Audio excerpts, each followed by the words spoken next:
Bismillahirrahmanirrahim. Assalamualaikum warahmatullahi wabarakatuh. Alhamdulillah, wassalatu wassalamu ala rasulillah, wa ba'd.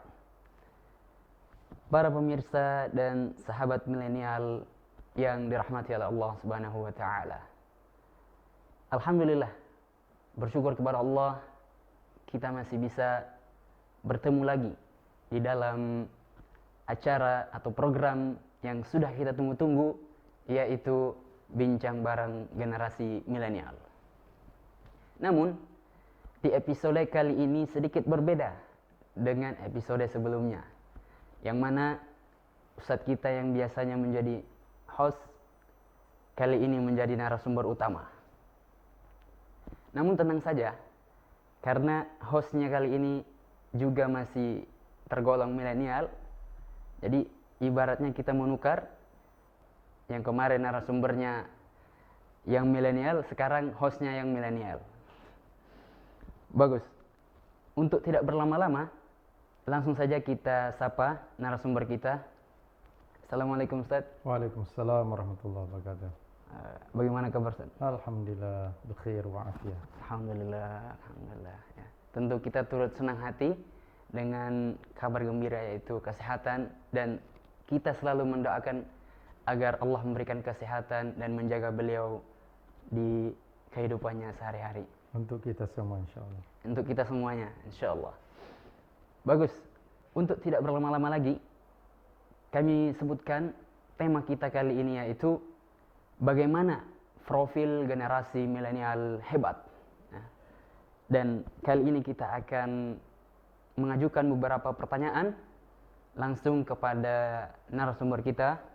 Jadi kami memohon kepada Ustadz untuk berkenan menjawab pertanyaan-pertanyaan kami, Ustadz. Insyaallah. Insyaallah. Baik. Maka dari itu, sahabat milenial, langsung saja kita masuk ke pertanyaan yang pertama. Jadi pertanyaan yang pertama, Ustadz, bagaimana Islam memandang usia muda? Jadi bagaimana pandangan Islam terhadap usia muda ini, Ustaz? Ya. Baik, terima kasih. Alhamdulillah wassalatu wassalamu ala Rasulillah wa alihi washabihi wa man walah ma ba'. Islam baik dalam Al-Qur'an maupun As-Sunnah itu menyebutkan betapa usia muda itu adalah usia yang sangat istimewa. Usia yang penuh dengan idealisme, semangat, ya, kekuatan, keberanian, dan juga produktivitas. Itulah sebabnya Nabi SAW dalam hadis yang masyhur mengatakan, "Ightanim khamsan qabla khamsin." Manfaatkanlah 5 hal sebelum datangnya 5 hal. Salah satunya adalah syababaka qabla haramik. Adalah usia mudamu sebelum datangnya usia tua. Dan kita juga melihat dalam Al-Quran betapa Allah Subhanahu wa ta'ala mengabadikan kisah-kisah para pemuda yang hebat dalam Al-Quran. Misalnya Allah menggunakan istilah innahum fityatun amanu bi rabbihim wa zidnahum huda kepada pemuda Ashabul Kahfi. Mereka itu adalah pemuda-pemuda yang beriman kepada Tuhannya dan kemudian Allah memberikan petunjuk kepada mereka. Mereka ini adalah pemuda yang memiliki idealisme, yang sampai kemudian meninggalkan kampung halamannya, lalu kemudian uzlah, mengasingkan diri sampai ratusan tahun, itu karena dia menghindari penguasa yang zalim. Nah, itulah menunjukkan betapa usia muda itu memiliki idealisme. Yang kedua, misalnya Nabiullah Ibrahim alaihissalam diabadikan juga ketika Namrud bertanya kepada kaumnya, siapa yang merusak, menghancurkan berhala-berhala kita ini? Qalu sami'na fatan yadhkuruhum yuqalu lahu Ibrahim. Ya, mereka menjawab bahwa kami mendengar ada seorang pemuda yang selalu mencelah, mencaci maki tuan-tuan kita ini, yuqalu lahu Ibrahim. Itu namanya Ibrahim gitu. Jadi ini keberanian gitu. Nah, inilah karakteristik sesungguhnya yang harus dimiliki oleh para pemuda. Nah, dan dari sisi usia juga inilah puncak kekuatan. Ya, dalam surah Ar-Rum itu Allah SWT berfirman, Allahul ladzi khalaqakum min dha'fin thumma ja'ala min ba'di dha'fin quwwatan wa syaibah. Tsumma ja'ala min ba'di quwwatin dha'fan wa syaibah. Nah, jadi dialah Allah yang menjadikan kalian dalam keadaan lemah. Ya, Allahul ladzi khalaqakum min dha'fin thumma ja'ala min ba'di dha'fin quwwah. Setelah masa lemah itu, yaitu usia bayi, anak-anak, Allah menjadikan kalian kuat. Itulah marhala pemuda itu tadi. Syabab. Ya. Thumma ja'ala min ba'di quwwatin dha'fa wa syaibah. Nah, setelah usia muda ini tadi, maka Allah kembalikan pada kondisi yang lemah dan usia tua.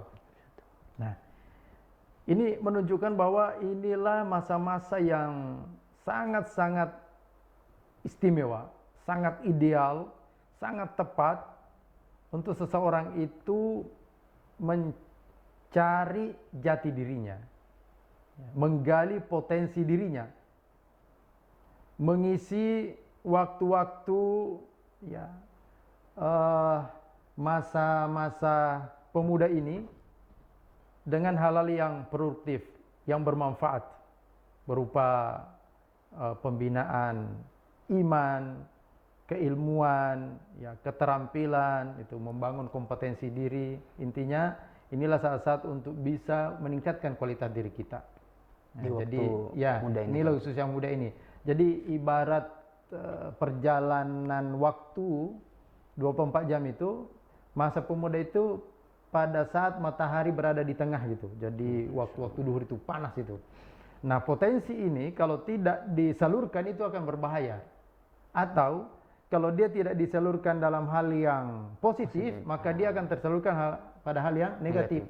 Maka tidak boleh ada kekosongan. Betul, ya, betul. Di masa-masa muda ini karena sangat berbahaya. Sangat berbahaya. Ya. Iya. Ya, itu tadi sekilas pandangan Islam tentang pemuda, Ustaz ya. Ya. Nah, kita langsung masuk ke pertanyaan kedua, Ustaz ya. Ya, tafadhol. Ya.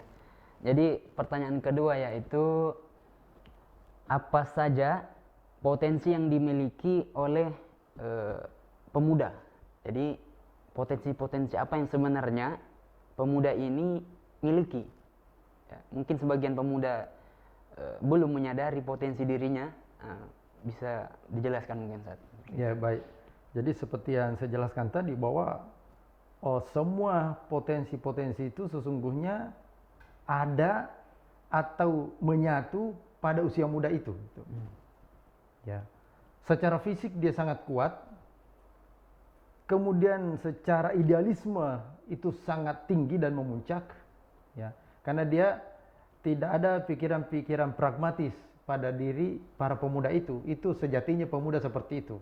Maka kalau ada pemuda yang berpikiran pragmatis, itu menyalahi karakteristik seorang pemuda. Ya. Nah, ada keberanian gitu, berani. Maka kita melihat bahwa majunya sebuah peradaban itu sangat ditentukan oleh peran dari generasi mudanya. Indonesia ini merdeka itu juga adalah karena ada sekelompok pemuda yang kemudian ngotot kepada Bung Karno dan Bung Hatta untuk segera memproklamirkan. Kalangan-kalangan tua pada saat itu masih panjang pertimbangannya, ya. Tetapi karena semangat pemuda ini terus mendesak, ya alhamdulillah, ya, seperti itu. Dalam perjalanan Islam kita lihat juga bagaimana di masa-masa awal perlangkaan Islam itu sudah lahir itu, ya, generasi-generasi muda Islam. Ada Ali bin Abi Thalib radhiyallahu anhu, ada Abdullah ibnu Abbas, Abdullah ibnu Mas'ud, Abdullah ibnu Umar, Abdullah ibnu Zubair. Kemudian ada Usama bin Zaid gitu ya, anak-anak muda yang pemberani, yang cerdas itu. Kemudian mereka semua nanti menjadi ulama dan pemimpin. Demikian kita lihat dalam sejarah itu ya, potensi yang dimiliki pemuda. Nah, sampailah kemudian bisyarah Nabi SAW bahwa Konstantinopel itu akan ditaklukkan, ya, ternyata juga yang menaklukkan itu adalah sosok seorang pemuda di usia 21 tahun menjadi panglima, yaitu Muhammad Al-Fatih. Masya Allah. Dan demikianlah seterusnya hingga saat ini. Jadi itu potensi yang dimiliki. Jadi semua potensi-potensi yang besar ada pada pemuda itu. Dan kalau itu tidak dimanfaatkan, maka ya sebuah bangsa itu tidak akan mengalami kemajuan kalau tidak memanfaatkan potensi-potensi yang dimiliki oleh generasi mudanya gitu. Nah, termasuk saya kira di Hidayatullah juga begitu. Potensi-potensi generasi muda ini, generasi milenial ini harus digali, harus dimanfaatkan gitu. Masya Allah, ya. Betul sekali. Ya, itu tadi sebenarnya pemuda ini memiliki potensi yang sangat banyak, namun seringkali pemuda itu terlalaikan dengan hal-hal yang kurang mendukung dari potensi itu sendiri. Ya. Maka dari itu tetap harus berada dalam kegiatan dan juga pengawasan yang positif agar potensi-potensi yang dimiliki itu tersalurkan sesuai dengan tuntunan Islam. Gitu. Baik, Ustaz. Kita langsung masuk lagi ke pertanyaan ketiga. Ya, saya rasa sahabat milenial sudah tidak sabar lagi menunggu yang intinya ini, Ustaz, ya. Intinya. Ya. Jadi pertanyaan yang ketiga yaitu bagaimana profil, ya, dari generasi milenial ini yang hebat, ya. Bagaimana profil generasi milenial yang hebat, Ustaz? Ya. Bisa mungkin Ustaz jelaskan. Ya. Baik. Tentu kita berangkat dari konsep Al-Quran, ya. Seperti apa sih sosok pemuda atau seorang muslim yang ideal itu banyak diisyaratkan dalam Al-Quran. Misalnya ketika Allah Subhanahu wa taala ya menyebut Nabiullah Ibrahim alaihissalam, wadhkur ibadana Ibrahima wa Ishaq wa Yaquba ulil aidi wal absar. Jadi Allah di sini menggunakan istilah ulil aidi wal absar. Orang-orang yang memiliki kekuatan fisik sehingga dia mampu dan kuat dalam beribadah, dalam beramal soleh, ya, dalam berjuang, begitu. Juga memiliki keterampilan. Al-aidi itu kan dinisbatkan kepada tangan, itu simbol bahwa dia memang orang yang aktif dan produktif berbuat baik. Ya. Ulil aidi itu, Ustaz, ya. Ya. Nah, ya, baik itu amal soleh yang sifatnya ritual maupun amal soleh yang sifatnya sosial. Tapi itu tidak cukup. Ya.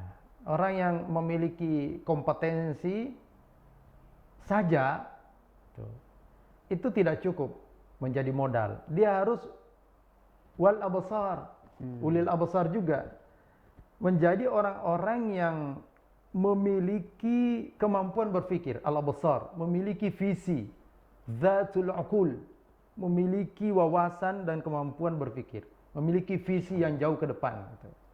Nah, itulah sosok yang ideal. Jadi dia memiliki ilmu, ya tentu terlebih dahulu tadi, ya, ilmu yang dilandasi dengan iman. Sebagaimana tadi pemuda Ashabul Kahfi, innahum fityatun amanu bi rabbihim, itu beriman. Kemudian ulil aidi, dia memiliki kompetensi, dia memiliki kemampuan dalam memberikan kemaslahatan untuk dirinya dan untuk umat manusia, untuk agama, gitu, dengan ilmu-ilmu yang dia miliki. Wal absar, dia juga harus memiliki visi yang jauh ke depan, memiliki pengetahuan yang luas. Ya, itu al-absar itu. Nah, kemudian kita juga melihat ketika Nabiullah Musa alaihissalam, ya, menjelang menjadi menantu dari Nabi Syuaib alaihissalam, putri Nabiullah Syuaib alaihissalam itu kan menyampaikan kepada ayahnya, ya, wahai ayahku, jadikanlah dia sebagai karyawan. Inna khaira man istajarta al-qawiyul amin. Sebaik-baik orang yang engkau angkat menjadi pegawai, orang yang diberikan amanah, al-qawi, orang yang kuat. Ya, al-amin, lagi pula dia memiliki sifat amanah. Dalam bahasa kita, dia memiliki kapabilitas dan juga integritas. Tidak bisa dipisahkan antara satu dengan yang lain. Dan dia adalah sosok pemuda Nabiullah Musa alaihissalam pada saat itu. Nah, kemudian kita lihat lagi dalam kisah Nabiullah Yusuf alaihissalam ya. Beliau menyampaikan kepada raja, ij'alni ala khazainil ard inni hafizun alim. Jadikanlah aku sebagai bendaharawan negeri ini. Sesungguhnya aku ini adalah hafizun, orang yang bisa menjaga amanah, yang memiliki sifat amanah tadi, amin. Alim, ya, dan juga punya keilmuan gitu. Nah, jadi kalau kita simpulkan bahwa sosok pemuda yang hebat, yang ideal itu adalah yang punya, yang kuat imannya, yang tinggi ilmunya, punya komitmen untuk mengamalkan apa yang dia imani, apa yang dia pahami, dan kemudian memperjuangkannya. Ya, itulah pemuda yang ideal, ya, dan bahkan muslim yang ideal. Kenapa kita angkat pemuda ini? Karena memupuk keimanan, kemudian menimba ilmu, ini hanya bisa dilakukan secara maksimal ya di usia-usia dini sampai usia-usia pemuda. Nah, dan kita melihat bagaimana para nabi-nabi Allah Subhanahu wa taala itu diangkat oleh Allah menjadi nabi dan rasul itu di usia-usia yang masih muda, seperti Nabiullah Muhammad sallallahu alaihi wasallam itu kan di usia yang 40 tahun gitu. Nggak ada yang diangkat menjadi nabi dan rasul itu di usia yang sudah sangat tua. Ya. Nah, ini menunjukkan memang harapan ya agama dan umat ini itu sangat bertumpu pada generasi pemuda. Ya. Ya. Masya Allah, Masya Allah. Itu tadi tentang bagaimana sebenarnya profil dari generasi milenial itu ya. Generasi milenial yang ideal dan hebat. Baik, kita lanjut lagi Ustaz di pertanyaan yang terakhir mungkin ini Ustaz ya. Mungkin kita meminta kepada Ustadz untuk memberikan pesan kepada para pemirsa terkhusus generasi milenial. Ya. Bagaimana pesan-pesannya yang mungkin ini sangat penting untuk kita ambil dan kita tanamkan dalam hati. Ya, baik sahabat-sahabat milenial yang berbahagia, memang melewati masa remaja, masa-masa muda itu penuh dengan dilema. Kita ingin juga menikmatinya dengan bersenang-senang, ya, berhura-hura gitu. Tapi pada saat yang sama kita juga dituntut untuk bisa berjuang dalam rangka mencapai target-target yang kita inginkan untuk masa depan kita. Karenanya waktu-waktu emas ini jangan sampai terlewatkan. Pikiran yang masih fresh, ya, tenang, segar, tidak ada beban-beban pikiran yang terlalu berat. Hendaknya kita manfaatkan untuk belajar dengan sungguh-sungguh. Mau menghafal Al-Quran itu sangat ideal di masa yang kita masih muda. Belajar apa saja. Kalau sudah berkeluarga, sudah punya anak, sudah punya istri, apalagi sudah banyak tugas, itu tidak mungkin lagi untuk kita bisa maksimal ya melakukan itu. Pengembangan diri, ya, bagaimana terus mengupgrade kompetensi yang kita miliki, keterampilan apa saja gitu. Ya. Kedepan ini penuh dengan persaingan. Gitu. Seorang pemuda tidak bisa lagi mengandalkan orang lain, mengandalkan orang tuanya, dan itu sudah diingatkan jauh-jauh hari oleh Al-Imam Asy-Syafi'i rahimahullah. Laisal fata may yaqulu kana abi. Ya, bukanlah pemuda yang keren yang selalu menyebut-nyebut orang tuanya, membawa nama besar dari orang tuanya, ya. Walakinnal fata may yaqulu ha anadha.